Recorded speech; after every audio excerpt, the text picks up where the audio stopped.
Agora sim. Então, como eu disse, a aula passada a gente começou com sua vida, regra do dueto e regra do octeto, e hoje a gente começa de fato com ligações. E a gente começa com ligações iônicas, tá certo?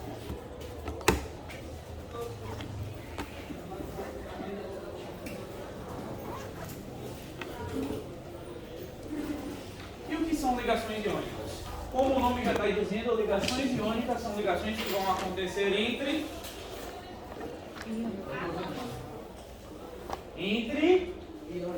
íons, tá certo? O que são íons? Íons são partículas carregadas, tá certo?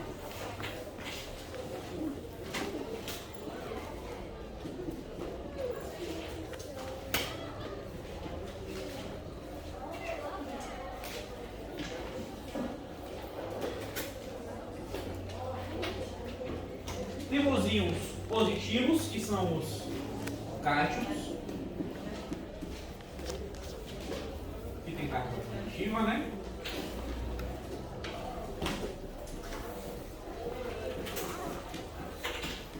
Exemplos: o sódio, que perde um elétron, cálcio, que perde 2 elétrons, o alumínio, perde 3 elétrons, e assim por diante. Se tem uma carga positiva, a gente chama de cátion, tá certo? Lembrando que quem tem carga positiva é porque perdeu elétrons. Alguma dúvida quanto a isso? O elétron tem carga negativa, então se você perde elétron, você fica positivo. Tranquilo quanto a isso? Mesmo? Não? Tá todo mundo de boa? O elétron tem carga negativa. Se você perde um elétron, você fica positivo. Tá certo? Se você perdeu um elétron, perdeu 2 elétrons, perdeu 3 elétrons. Tá certo? E essas partículas que têm cargas positivas a gente chama de cátion. Tá certo? E além do cátion, a gente tem o ânion, que é o que tem carga negativa.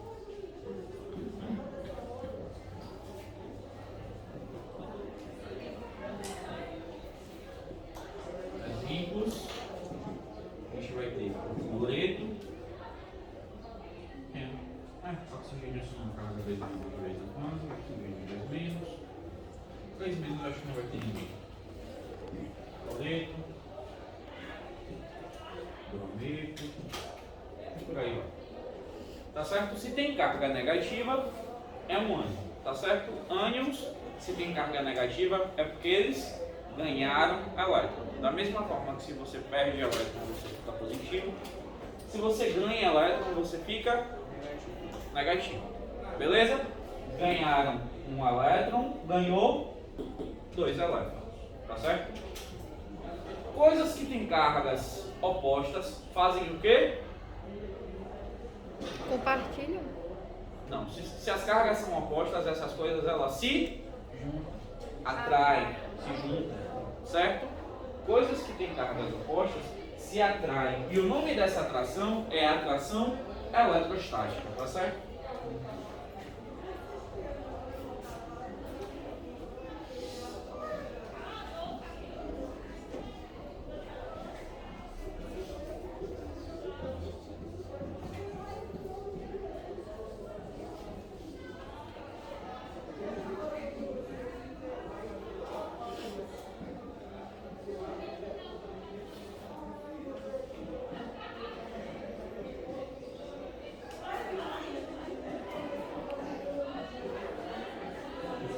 O que acontece? As cargas positivas são atraídas pelas cargas negativas e vice-versa.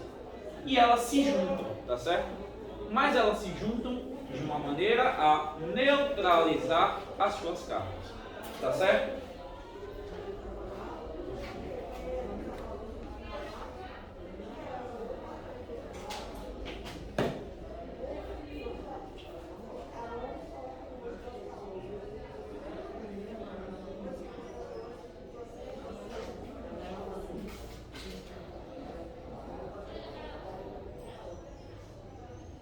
assim neutralizar as cargas? Quando eu somo as cargas dos compostos que estão formando a ligação, eu busco obter que resultado? Quando eu somar a carga do positivo com o negativo, eu vou buscar obter a estabilidade que vai ser atingida através de uma carga zero. Certo? Ou seja, a quantidade de cargas positivas é igual à quantidade de cargas negativas. Então, com isso, a carga resultante é zero. Tá certo? Se eu tenho o mesmo número de cargas positivas e de cargas negativas, o resultado é zero. Tranquilo quanto a isso? Então, para isso, a gente vai ter as atomicidades. Todo mundo lembra o que é atomicidade? Sabe o que é atomicidade? Não, né? Vamos explicar o que é atomicidade rapidinho, tá certo? Peraí, besteira aqui.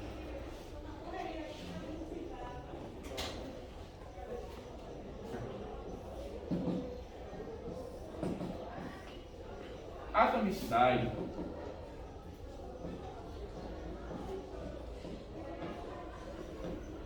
é o número de átomos de um determinado elemento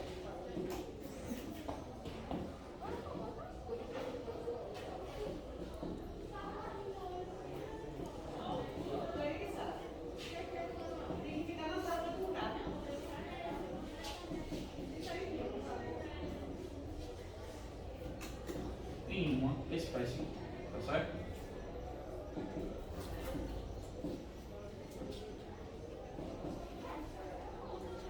Como assim? A atomicidade, então, na água, por exemplo, H2O. A atomicidade 2, ela está relacionada com que elemento? Com o hidrogênio ou com o oxigênio? Sempre com o elemento que vem antes, tá certo? Então, esse 2 ele se relaciona com o hidrogênio. Se eu não tenho nenhum número aqui, qual é a atomicidade desse elemento? 1, tá certo? Se eu não represento nenhum número aqui, esse número é 1, tá certo? Então aqui eu tenho 2 hidrogênios e 1 oxigênio, tranquilo? Então se eu tenho C6, 6H12O6, eu tenho quantos carbonos? Quantos hidrogênios? 2. Quantos oxigênios? 6. Amém, Jesus Cristo. E se eu tenho algo assim?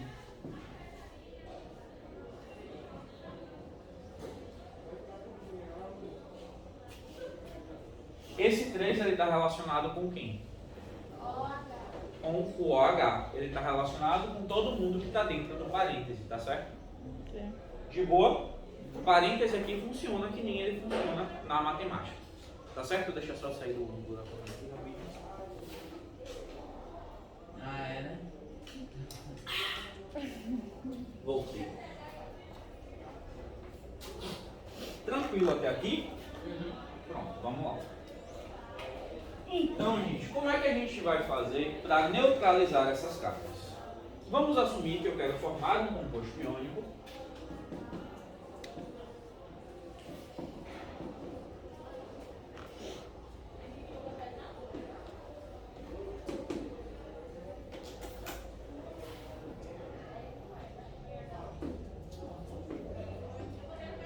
Eu quero formar um composto iônico com o sódio, que tem carga positiva, mais o cloro, que tem uma carga negativa.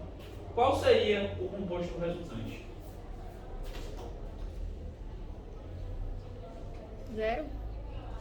Só juntar, tá certo? NaCl, uma carga positiva com uma carga negativa, elas se equilibram aí, não? Então, qual vai ser o resultado? NaCl, tá certo? O cátion, o de carga positiva, ele sempre vem na frente, tá certo? Se eu colocar ele depois está errado? Não, não está. Não mudou o elemento, não mudou a substância, tá certo? Mas o correto é a gente representar ele na frente. É por convenção, tá certo? Fica até mais fácil para vocês, quando vocês verem algo assim, vocês já sabem que o que está na frente normalmente é o quê? É o positivo. E quem está depois é o negativo. Beleza?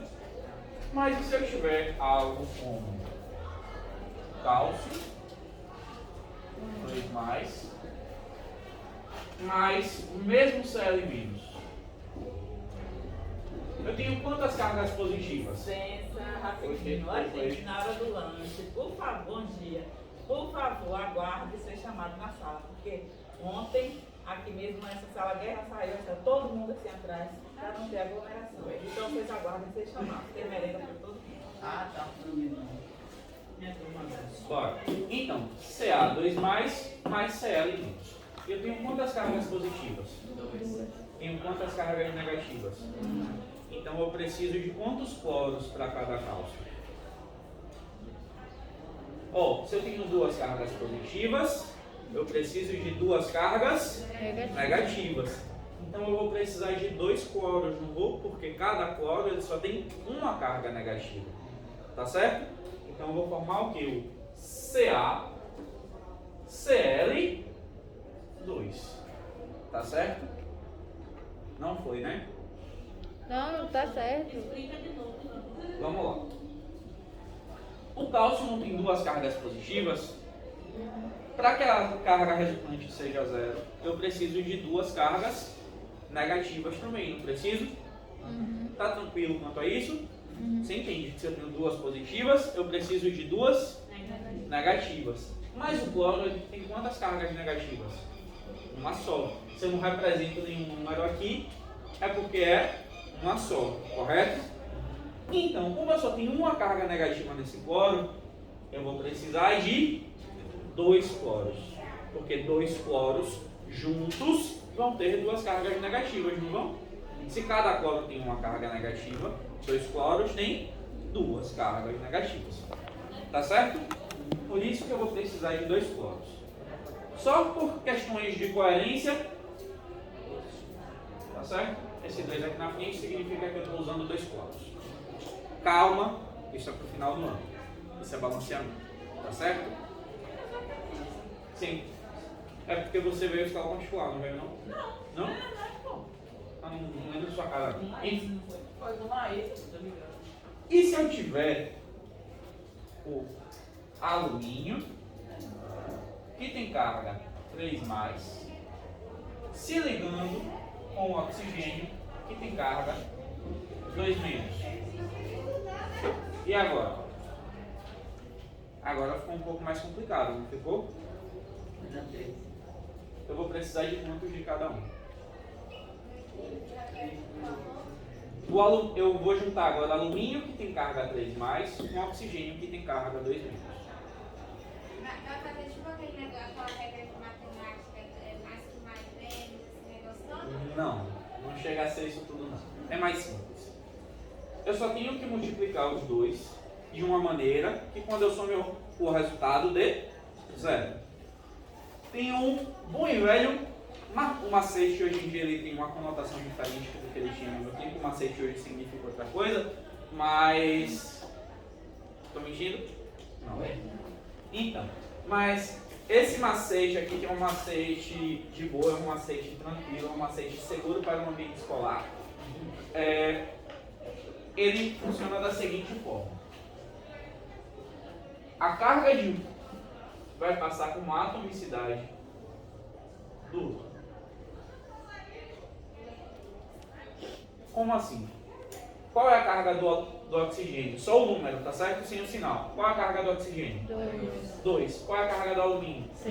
3. Não é? É, 3. Alumínio é 3+, oxigênio é 2-. Achei que eram 5. Nada a ver. Porra! Então, a gente vai ter o Al2O3. Olha comigo. O alumínio não é 3+? O alumínio é 3+. O oxigênio não é 2-? Eu tenho quantos alumínios? Tenho quantos alumínios? Então, 2 vezes 3 mais, 6 mais, não é? O oxigênio não é 2 menos? 3 vezes 2 menos, 6 menos. O número de cargas está correto, certo? Sempre que for assim, só passar o número da carga de um como a atomicidade do outro. Se você fizesse aqui, ia dar correto também, porque aqui é 1, passou 1. Aqui é 2, passou 2. Ca, Cl2. Sempre vai dar correto, dessa forma, entendeu? Porque você garante que você está fazendo a mesma multiplicação dos dois lados. Beleza? Tranquilo?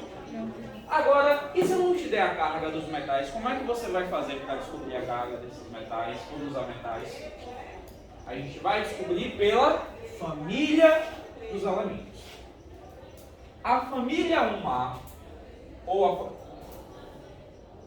por grupos, tá certo? O grupo 1, ele vai ter sempre que carga mais, tá certo? Um mais ou apenas mais. O grupo 2, ele vai ter que carga 2 mais. Do grupo 3 ao grupo 12, essas cargas variam bastante. Mas no grupo 13, os metais, porque tem um metal no grupo 13 da tabela periódica, que é o boro, eles assumem que carga 3 mais. Tá certo? Agora a gente vai para o outro lado da tabela periódica. Grupo 14, grupo 15 não tem uma carga específica deles. Vai depender de com quem eles estão se ligando, tá certo? Se eles estão se ligando com elementos que têm uma facilidade maior do que eles de ganhar elétrons, pode ser que eles percam. Se eles estão se ligando com elementos que perdem elétrons com facilidade, eles podem ganhar elétrons. Mas no grupo 16, o oxigênio tem sempre carga 2 menos. E o grupo 17 tem sempre carga menos 1. Tá certo? Só um asterisco. O flúor é garantido, tá certo? O flúor é 5 menos 1.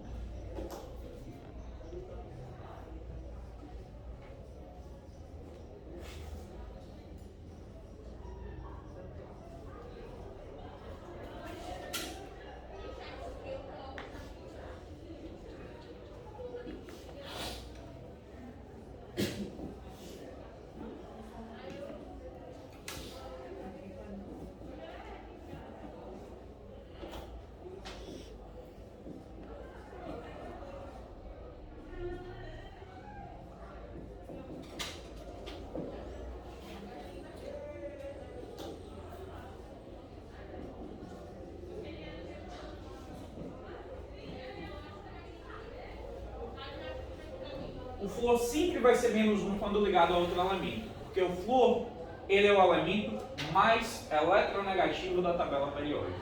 Isso significa o quê? Em uma ligação, quando o assunto é puxar elétron, ninguém é mais forte do que ele, tá certo? Ele é o melhor elemento da tabela periódica em puxar elétrons para si. Então, se ele está ligado com outro elemento, ele sempre vai ganhar elétron. Tá tranquilo? Agora, ele só não vai ganhar quando? Quando ele estiver ligado com ele mesmo. Ele não tem como ganhar elétron de um outro átomo de flúor, porque essas forças são equivalentes. De boa?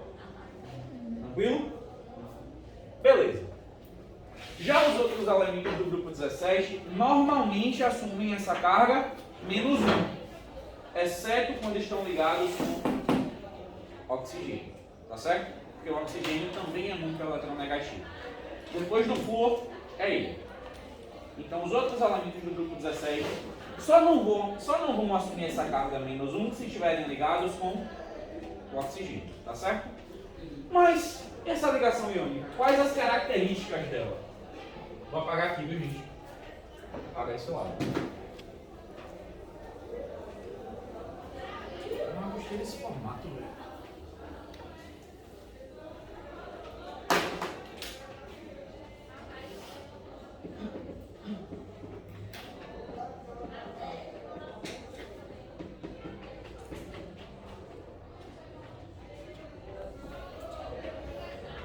Características das ligações iônicas.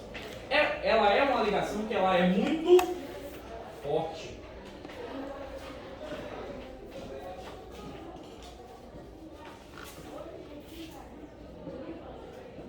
Compostos que são formados por ligação iônica apresentam alto ponto de fusão e alto ponto de ebulição.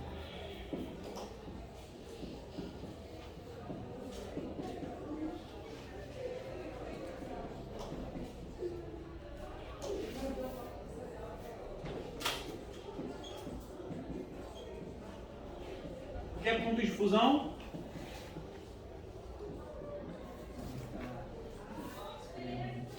Vamos para o que, rapaz? Ponto de fusão. O que é ponto de fusão? Foi. Agora não. Ah, mentira, eu tenho só anotado, velho. Não. O ponto de fusão é o ponto onde há a passagem do estado sólido para o estado líquido. Esse ponto de fusão ele vai depender da temperatura. A gente associa com o frio porque a substância que a gente mais tem contato qual é? A água. E a água ela tem um ponto de fusão a 1 atmosfera de pressão de 0 graus Celsius. Tá certo? Toda a nossa escala de temperatura é baseada em água.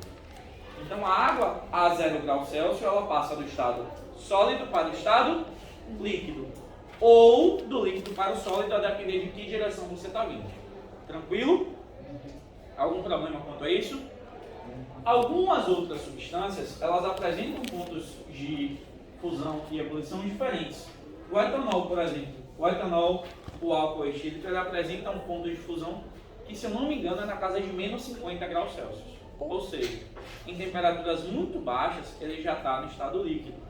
Enquanto os metais costumam apresentar pontos de fusão muito elevados. Claro que com algumas exceções.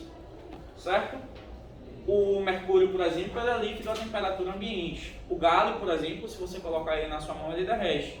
Mas você vai ter metais que têm pontos de fusão com temperaturas superiores a 1000 graus Celsius. Superiores a 2000 graus Celsius. Certo? E o ponto de ebulição é o quê? É o ponto em que as coisas passam de que estado físico para que estado físico? Do líquido para o gasoso? Do líquido para o gasoso, porém com pressão de vapor igual à pressão atmosférica. Como assim? Quando a gente coloca alguma coisa na panela lá no fogo para ferver a água, e a água ferve, ela começa a formar o vapor, aquele vapor de água, né? As partículas da água que estão no estado gasoso estão exercendo uma força na superfície do líquido. Assim como a pressão atmosférica exerce uma força no nosso corpo e em todas as superfícies que ela encontra, tá certo? A pressão atmosférica está agindo sobre tudo nesse exato momento aqui. Então, a pressão atmosférica está agindo sobre aquele líquido que está ali na panela. Só que o vapor de água que está se formando também exerce uma força na superfície daquele líquido. Quando essa força se iguala à pressão atmosférica, a gente tem um ponto de ebulição. Então, no caso da água, esse ponto de ebulição a 1 atmosfera é 100 graus, tá certo? A da água, nível do mar, 1 atmosfera de pressão, 100 graus, água pura. E outros elementos também vai variar. Os compostos iônicos, eles costumam ter pontos de ebulição e de fusão muito elevados. Um exemplo disso é o sal de cozinha. Alguém aqui já conseguiu derreter sal puro na panela? Não. Não consegue porque o seu fogão de casa não é capaz de atingir essas temperaturas. O sal de cozinha, que é o composto iônico mais comum que a gente tem contato no dia a dia, tá certo? O cloreto de sódio, ele tem um ponto de fusão superior a 800 graus. Tá certo? Em compensação, embora ele tenha um ponto de fusão elevado, eles normalmente apresentam alta solubilidade em água.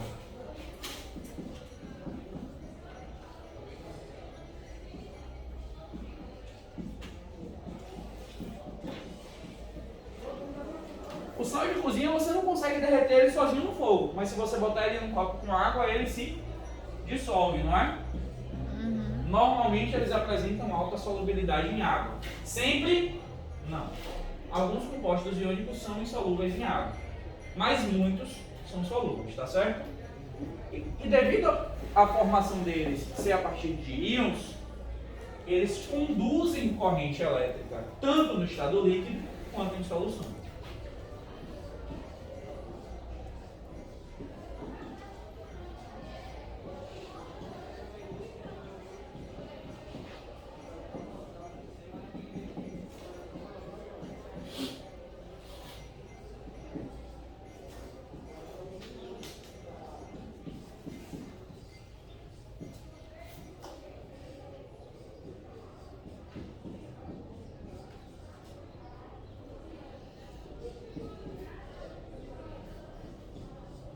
Tá certo?